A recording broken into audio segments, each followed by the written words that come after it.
At that time, Anwar Kalos Sahib was the Amir of UK.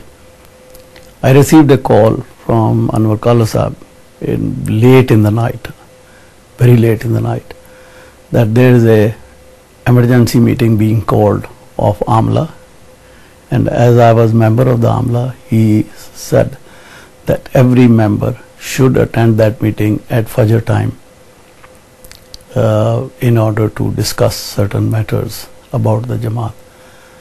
So I went there. I had absolutely no idea that Hazur was arriving. We went in the meeting in the morning. Anwar Kalos Sahib explained that he has received an intimation that Hazur has already left Pakistan and will be arriving very shortly in Amsterdam by KLM. So Anwar Kalos Sahib asked me, anybody who has a passport? I said, I have. He said, please immediately go to the airport and take a flight and meet Hazur in Amsterdam. So I collected the passport. I left the Amla meeting, collected the passport and went straight to the airport. This was Heathrow, and took a KLM flight because Hazur was coming back by KLM flight, and went straight to Amsterdam. So therefore he decided, it's a long story, how miraculously he was able to come out of Pakistan without violating any command or any direction announced at that time. So he was free to travel. So he did not change his dress, in his own dress, in the same normally attire which he has. He came out of Pakistan and safely arrived in London on 30th of April 1984. That was a very historic day, momentous time when he arrived here, and on the same day he addressed the community in Mahmood Hall at the London Mosque, and in that lecture, which was delivered in Urdu and also in English, he described the background of this very severe conspiracy which was being hatched against the Ahmadiyya community. He described the background in which he had to take this decision.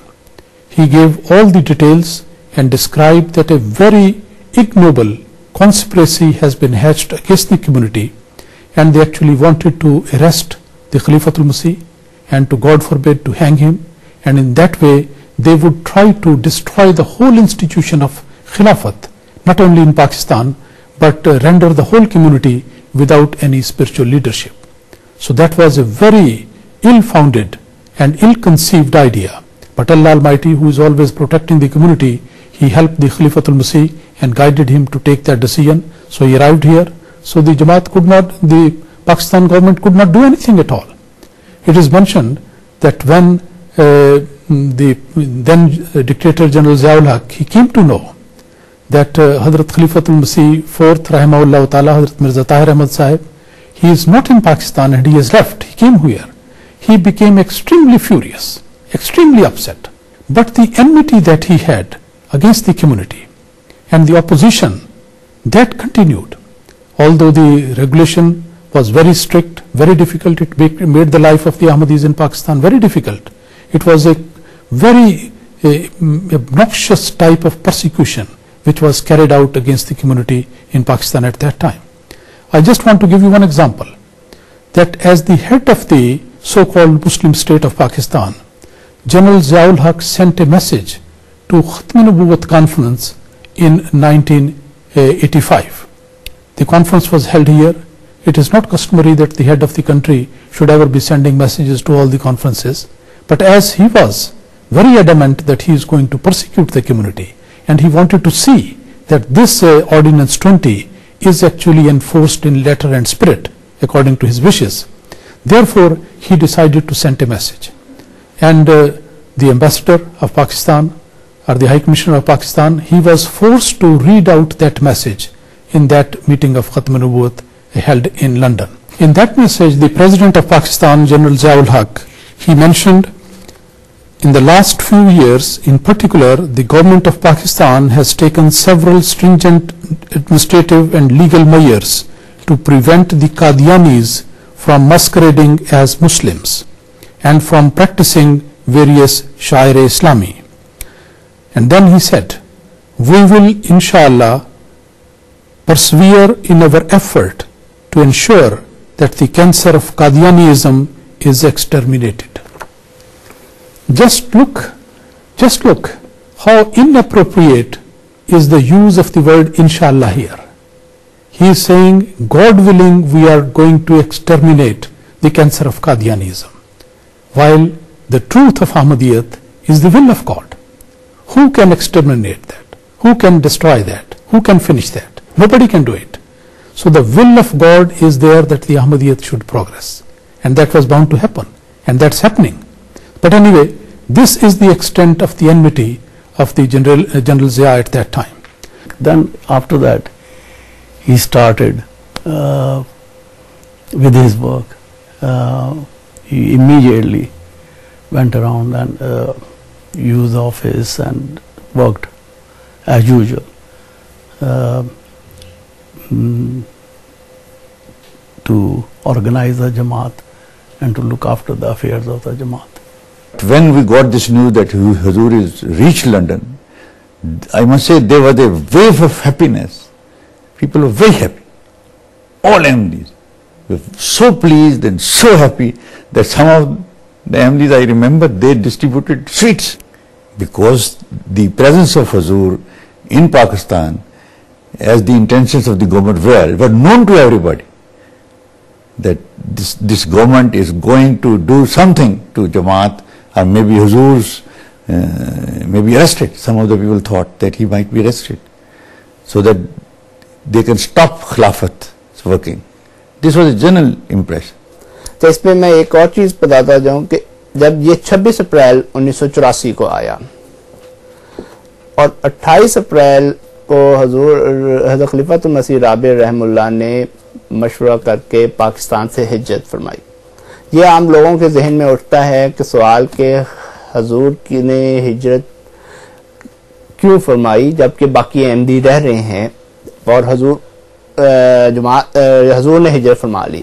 اس کا بڑا بنیادی یہ ہے کہ مقصد ہے کہ خلیفۃ المسیح کے دو بنیادی ایک کام ہوتے ہیں جو خلیفۃ المسیح کرتا ہے. ایک جماعت کی تربیت اور دوسرے اسلام اور احمدیت کی تبلیغ. دوسروں کے اسلام اور احمدیت کی طرف انہیں تعلیم صحیح تعلیم سے روشناس کراتے ہیں اور ان کو اسلام احمدیت کی طرف بلاتے ہیں. اس قانون کی روح سے خلیفۃ المسیح نہ احمدیت کی تبلیغ کر سکتے تھے، نہ احمدیت کو اسلام کی طرف ریفر کر سکتے تھے جو کہ خلیفۃ المسیح کا کام ہے جو خدا کی طرف سے انہیں منسوب ہوا، اور نہ وہ اسلام کی تبلیغ کر سکتے تھے کیونکہ اپنے آپ کو مسلمان ہی نہیں کہہ سکتے تھے. تو اسلام کی تبلیغ غیر مسلموں کو کیسے تبلیغ کریں، اور غیر احمدیوں کو احمدیت کی تبلیغ نہیں کر سکتے تھے کیونکہ قانون کی قدغن تھی. تو اس لیے یہ تھا کہ آپ کے لیے ہجرت کرنا ضروری ہو گیا تھا کیونکہ ملک کی قانون کی روح سے آپ اپنی تبلیغ کا کام نہیں کر سکتے تھے. تو اس لیے آپ نے ہجرت فرمائی وہاں سے. The migration was an episode that was to prevail over decades to come. The headquarters of the Ahmadiyya Muslim community had to be established in London, but this proved to be a blessing in disguise. The community's first television channel was to be broadcast worldwide 24 hours a day, 7 days a week. London was to prove a great source for propagating the message of truth. After all, it is the crossroads of the world. But the persecution was not to end. It would now take on a vigorous turn, and the Ahmadis were to be tried time and time again. یہ ویسے ایک بات ہے کہ یہ اچانک نہیں ہوا کہ ہم کہیں کہ راتوں رات ایک دن ہوا اور یہ آرڈیننس ہو گیا. اس کا ایک پس منظر ہے جو کہ پس منظر پاکستان کی تاریخ میں چلا آ رہا ہے. جیسے کہ 1974 میں پہلے قومی اسمبلی کے ذریعے ہمیں نان مسلم ڈکلیئر کیا گیا، جس کی پہلے ملکی قانون پاکستان کے قانون میں بھی اور بین الاقوامی قوانین میں بھی کوئی مثال موجود نہیں تھی کہ کسی مذہب کی تعریف ایک دنیاوی اسمبلی کرے. ہاں مولوی کرتے تھے کہ یہ ہمارے فرقے میں شامل نہیں ہے، یہ وہ نہیں ہے، لیکن ملکی قانون میں یہ چیز کبھی شامل نہیں کی گئی تھی کہ یہ بندہ عیسائی ہے، یہ مسلمان ہے یا یہ غیر مسلم ہے وغیرہ وغیرہ. لیکن 1974 میں کی گئی اور اس کے تسلسل میں اگلی حکومت جو آئی جنرل ضیاء کی، انہوں نے اس میں ہمارے کچھ آزادیوں پہ قدغن لگائی اور اسے ایک جرم قرار دے دیا گیا اور تعزیرات پاکستان میں بھی شامل کیا گیا. اس میں مثال کے طور پہ ہم پہ جو لگی کہ ہم یہ الفاظ استعمال نہیں کر سکتے کہ اپنے خلیفۃ المسیح کو ہم خلیفۃ المسلمین امیر المومنین نہیں لکھ سکتے اور کہہ نہیں سکتے. ایک یہ تھی. اور دوسرا یہ کہ ہم آپ خلیفۃ المسلمین بھی نہیں لکھ سکتے سوائے رسول اللہ صلی اللہ علیہ وسلم کے صحابہ کے, اور کسی آدمی کو صحابی نہیں کہہ سکتے اور رضی اللہ عنہ نہیں کہہ سکتے, اور حضرت صلی اللہ علیہ وسلم کے اہل بیت کے علاوہ کسی کو اہل بیت نہیں کہہ سکتے, اور رسول اللہ صلی اللہ علیہ وسلم کی ازواج مطہرات کے علاوہ کسی کو ام المومنین نہیں کہہ سکتے.